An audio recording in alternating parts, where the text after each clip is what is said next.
Bonjour, je me présente, Sébastien Fournel, professeur adjoint au département des sols et de génie agroalimentaire de l'Université Laval, et je désire m'entretenir avec vous aujourd'hui des mesures qui favorisent la réduction des émissions de gaz à effet de serre, soit les GS, en production bovine. Mais avant de commencer, je vous invite, si ce n'est déjà fait, à visionner les différentes capsules des modules 1 à 3 qui renferment plusieurs connaissances sur les sources d'émissions de gaz à effet de serre dans le domaine des bovins de boucherie qui vous seront très utiles pour la suite de cette présentation. Et donc, dans cette capsule, on va surtout s'intéresser aux différentes pratiques et équipements au niveau de la gestion des fumées à mettre en place pour tenter de réduire les émissions de gaz à effet de serre à la ferme. D'abord, faisons un état de la situation au niveau des gaz à effet de serre en production bovine à l'échelle canadienne. Donc, la table ronde sur le bœuf durable s'est intéressée à cette question-là dans les dernières années et leur analyse de la durabilité de la filière bovine au Canada a permis de constater que les 3/4 des émissions de gaz à effet de serre de la filière, de l'élevage vache-veau jusqu'au consommateur, bien provenaient directement de la ferme, comme on le voit là sur la figure de droite. Et lorsqu'on s'intéresse plus précisément au secteur où c'est plus problématique, donc on remarque rapidement que la moitié de la totalité des émissions de gaz à effet de serre, donc d'un total de 11,4 kg de CO2 équivalent. L'équivalent vient du fait qu'on rapporte pour une unité de CO2 chacun des gaz à effet de serre. Donc, si on prend par exemple le méthane, son potentiel de réchauffement climatique sur 100 ans est de 25 fois supérieur au CO2. Donc, les émissions de CH4, on va les multiplier par 25. Et pour le N2O, son facteur d'émission est environ 300 fois supérieur au CO2. Donc, toute émission de N2O est multipliée par ce facteur-là pour ramener ça en CO2 équivalent. Donc, des 11,4 kg de CO2 équivalent par kilogramme de poids vif, ben, on a la moitié qui est due au CH4 produit lors de la fermentation entérique par les bovins. Ils ont environ un peu plus du quart qui provient de la gestion des fumiers, soit du fumier d'entreposer dans une fosse d'entreposage ou du fumier sur les pâturages. Il y a environ un cinquième qui provient de la production là, au niveau de l'alimentation des bovins de boucherie. Donc, ce sont vraiment les trois grands secteurs d'émissions qui sont importants à tenir compte. Et petit point à ajouter au niveau de la somme totale des GS, mais celle-ci pourrait potentiellement être inférieure à 11,4 si on tenait compte aussi de la séquestration de carbone qui peut être possible là, avec les pâturages. Donc, on aurait une diminution d'à peu près 8% pour atteindre 10,5 kg de CO2 équivalent. Donc, ça vous donne un peu une idée d'où proviennent les émissions de méthane. Donc, on l'a vu, c'est principalement au niveau de la production, de la fermentation entérique. Puis lorsqu'on regarde en fonction par animal, on se rend compte que la majorité provient des vaches, si bien que l'élevage vache-veau s'avère probablement le secteur le plus critique au niveau de la production de GS, avec 78% du méthane entérique qui vient de ce type d'élevage-là. Et par rapport à l'élevage vache-veau, on sait aussi que c'est très important au Québec. Donc, on a plus de 3000 fermes qui en font l'élevage. Donc, c'est un peu pour cette raison-là qu'on s'est beaucoup attardé à l'élevage vache-veau dans les dernières années au niveau de la recherche. On a d'ailleurs l'IRDA, donc l'Institut de recherche et de développement en agro-environnement, qui a tenté d'effectuer la quantification des émissions de gaz à effet de serre d'un élevage vache-veau conventionnel ou de référence, donc qui se fait en bâtiment avec entreposage et temps des fumiers, versus un élevage alternatif, donc avec enclos d'hivernage et stockage de fumier en enclos. Puis on a effectué, donc les chercheurs de l'IRDA ont effectué la quantification en fonction de deux régions où on retrouve la production bovine, mais qui sont dans des régions climatiques différentes. Donc on parle de l'Estrie et du Bas-Saint-Laurent qui est abrité par l'abréviation BSL. Donc, on a ici les résultats pour ces deux différents scénarios dans ces deux différentes régions-là. Donc, résultats qui sont présentés là, dans le rapport de Stéphane Godbout et al. 2019. en kilogrammes de CO2 équivalent par kilogramme de poids vif au niveau du veau. Et les données, on doit dire qu'ils ont été calculées à partir des équations développées par le groupe intergouvernemental sur l'évolution du climat, le GIEC. Donc, si on regarde plus précisément ces résultats-là, en regardant surtout au niveau des différences. Donc, si on regarde au niveau de la fermentation entérique, on voit que le système alternatif dans nos deux régions vont avoir des valeurs supérieures au scénario de référence, ce qui est quand même, somme toute, assez logique, étant donné que nos animaux vont passer davantage de temps à l'extérieur, souvent l'hiver dans des conditions plus froides, et donc vont avoir des besoins énergétiques supplémentaires, ce qui va entraîner des émissions de méthane plus importantes au niveau de la fermentation entérique. Autre élément à souligner, donc on les voit en rouge ici, donc des émissions de GS un peu plus élevées au niveau de l'épandage et des sols de la part du système alternatif, ce qui est un peu normal étant donné qu'on a une gestion qui va être moins efficace au niveau des déjections en tant que fertilisant, donc les déjections vont se retrouver sur le sol, vont être lessivées par les précipitations ou par la fonte des neiges au printemps, et donc on va perdre éventuellement beaucoup de nutriments, notamment de l'azote, qui va ultimement se volatiliser sous forme notamment d'N2O et entraîner des émissions plus élevées au niveau des gaz à effet de serre.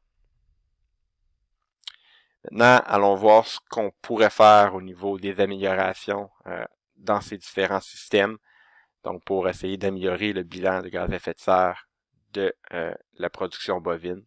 Donc, si on reprend notre étude de Godbout 2019, l'une des options qui a été étudiée dans ce rapport, c'est d'avoir un scénario alternatif qui est amélioré en incorporant un système de biofiltration entre l'enclos d'hivernage et la bande végétative filtrante, donc qui permet de réduire notamment les teneurs en azote des eaux de ruissellement d'à peu près 78%, si bien qu'on limite les émanations de N2O dans l'air. Et donc, on voit que le bilan au niveau des gaz à effet de serre est inférieur à l'alternatif et se rapproche un peu plus de ce qu'on voit dans le scénario de référence.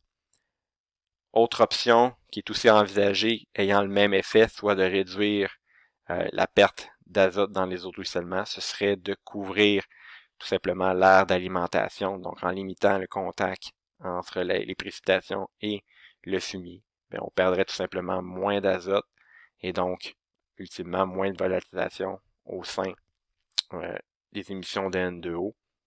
Donc on aurait aussi, encore une fois, probablement des émissions liées à la gestion des fumiers qui seraient un peu plus faibles.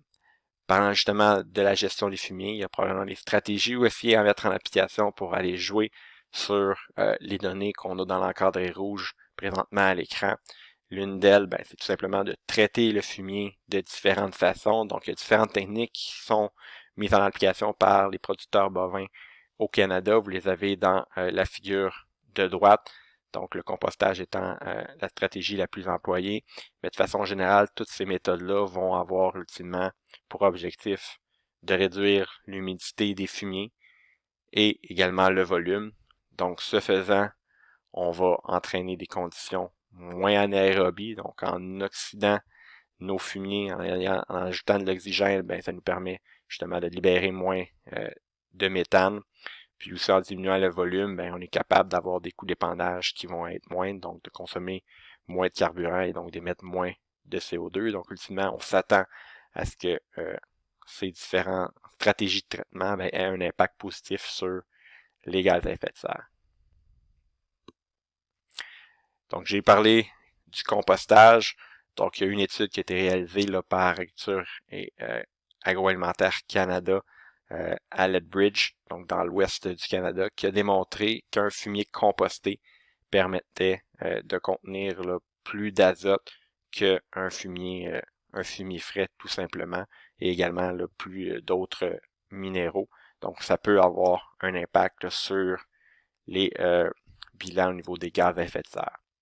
Une autre technique est celle de couvrir la fosse d'entreposage, donc d'avoir un fumier qui n'est pas ouvert aux intempéries, qui peut être découvert tout simplement Donc encore une fois, ça permet de ne pas lessiver davantage l'azote et donc d'en conserver plus dans le fumier. Donc on parle de 85-95%, alors qu'un fumier à découvert va ne conserver que 75% de son azote.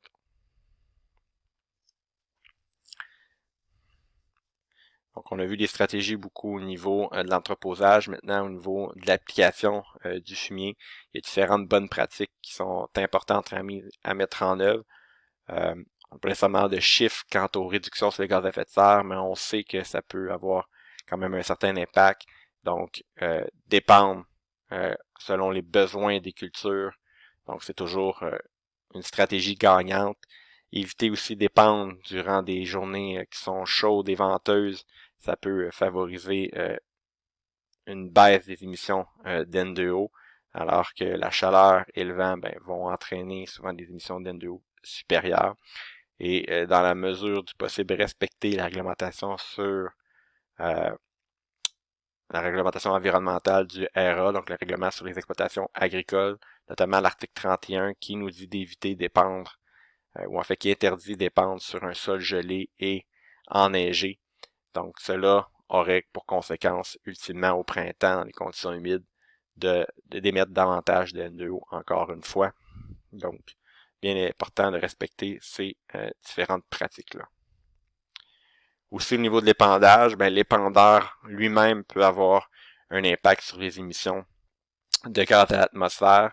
Donc généralement, on va tenter d'utiliser un épandeur qui va permettre d'avoir un moins de contact possible entre le fumier et l'air, ce faisant va permettre de limiter les émissions de gaz. Donc souvent les élévateurs horizontaux vont être à privilégier parce qu'ils vont tout simplement déposer à l'arrière de l'équipement le fumier et il va tout simplement s'épandre une couche assez épaisse, alors que les épandeurs à batteurs verticaux ou à distribution latérale vont vraiment projeter le fumier, un peu comme on le voit sur la figure de droite.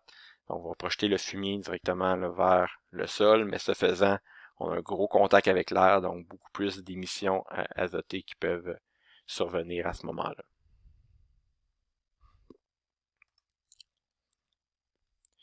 Une autre des techniques qui a souvent été testée dans la littérature, c'est l'incorporation dans le sol, qui généralement va avoir un impact positif sur la captation des éléments nutritifs là, par les plantes. Donc, les éléments sont mieux retenus dans le sol, donc moins de lessivage, ils vont généralement entraîner une baisse des émissions de gaz à effet de serre. Dans l'exemple qu'on vous donne ici, ça n'a pas nécessairement été le cas au niveau des émissions de N2O. Donc, on voit ici sur la figure en bas à droite que les émissions au niveau de l'incorporation du fumier solide et même liquide à l'aide d'un prototype que vous voyez en haut à droite, ça n'a pas été très concluant. Donc, il y a plusieurs effets au niveau de cette expérimentation-là. Donc, probablement que le protocole peut être amélioré. Il y a également probablement les conditions de champ qui étaient peut-être pas nécessairement optimales, qui ont entraîné des conditions plus élevées de nitrification et donc entraîné pas nécessairement une baisse des émissions de CO2 équivalent. Par contre, on sait que l'incorporation peut avoir des effets bénéfiques, puis on le voit notamment au niveau des odeurs, où on a quand même une certaine réduction là, de près de 40%.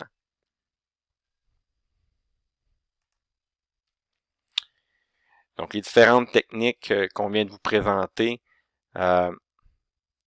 c'est souvent difficile un peu à quantifier l'effet qu'ils peuvent avoir sur les émissions de gaz à effet de serre sur l'ensemble de la ferme. Donc, dans des travaux précédents, je me suis justement intéressé à cette question-là, davantage du côté de la production laitière, mais je pense qu'il y a un beau parallèle à faire avec la production bovine.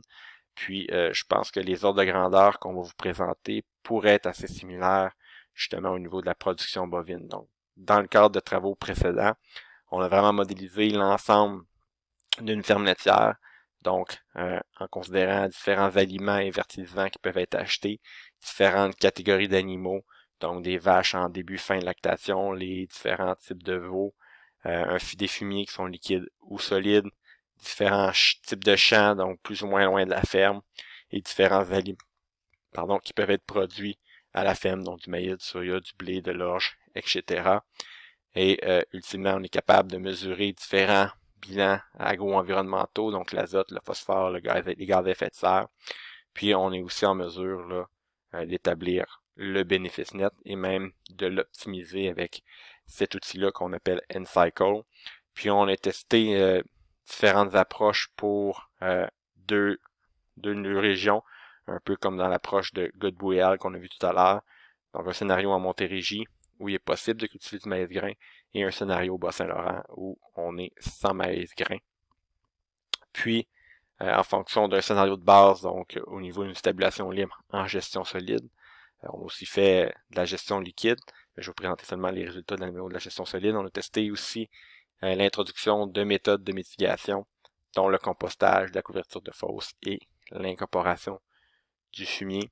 Donc, on regarde ici les résultats généraux pour les différentes méthodes avec et sans méthode de mitigation en Montérégie et au Bas-Saint-Laurent.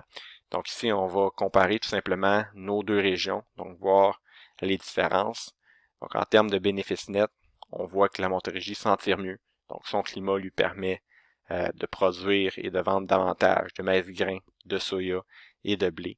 Donc ça entraîne un meilleur bénéfice. Par contre, comme on a des cultures qui sont plus exigeantes en azote, on va devoir aussi introduire ou acheter davantage de fertilisants azotés, si bien que le bilan d'azote, qui représente un peu l'accumulation de l'azote à la ferme, est plus élevé en Montérégie qu'au Bas-Saint-Laurent.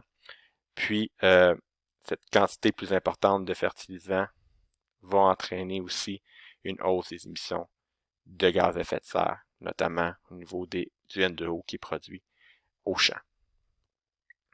Si on regarde maintenant les résultats lorsqu'on introduit le compostage, donc au niveau économique, on voit une baisse de 1 sou par kilogramme de lait produit à la ferme. Donc on parle de fermes qui produisent de 800 à 900 000 kilos par année. Donc ça représente quand même des sommes de 8 à 9 000 $. Donc baisse du bénéfice net étant donné qu'on a des opérations au niveau du fumier supplémentaire.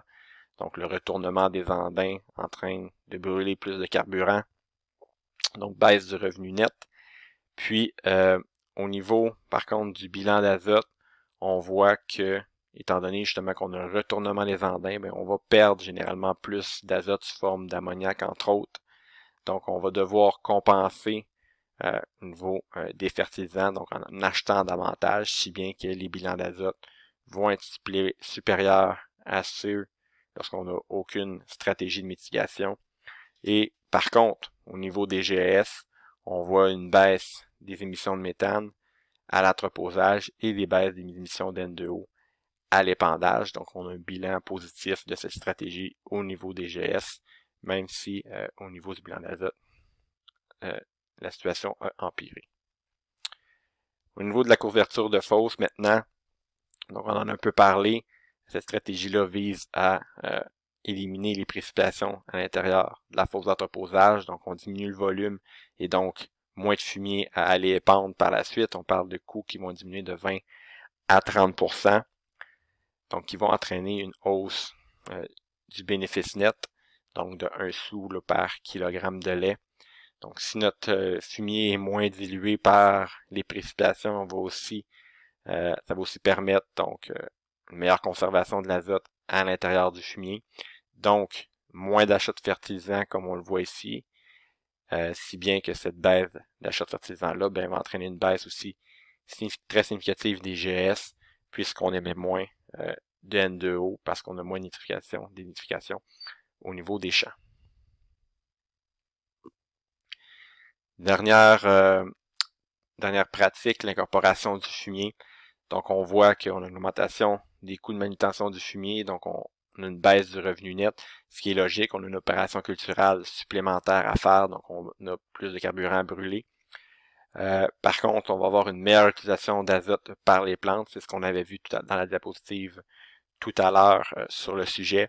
Donc, meilleure utilisation de l'azote, besoin de moins de fertilisants, donc un bilan d'azote qui est légèrement amélioré. Puis, au niveau des gaz à effet de serre, on va voir aussi une légère baisse, étant donné qu'on va brûler on va utiliser moins de fertilisants, donc moins de transport qui est relié, et également moins d'émissions de N2O reliées à cet épandage de fertilisants-là. Donc, en conclusion, si les entreprises en production bovine désirent réduire les gaz à effet de serre, il faut qu'ils mettent en place des pratiques qui limitent le lessivage de l'azote. Donc, ça peut aussi passer par le traitement des eaux de ruissellement en enclos d'hivernage. On peut aussi vouloir conserver l'azote en couvrant l'unité d'entreposage du fumier. On peut aussi vouloir le composter. Donc, on a vu que ça a certains gains au niveau des gaz à effet de serre. On doit également adopter des bonnes pratiques au niveau de l'application du fumier et aussi choisir le bon épandeur qui va permettre là, de limiter la dispersion du fumier dans l'air. Je vous remercie.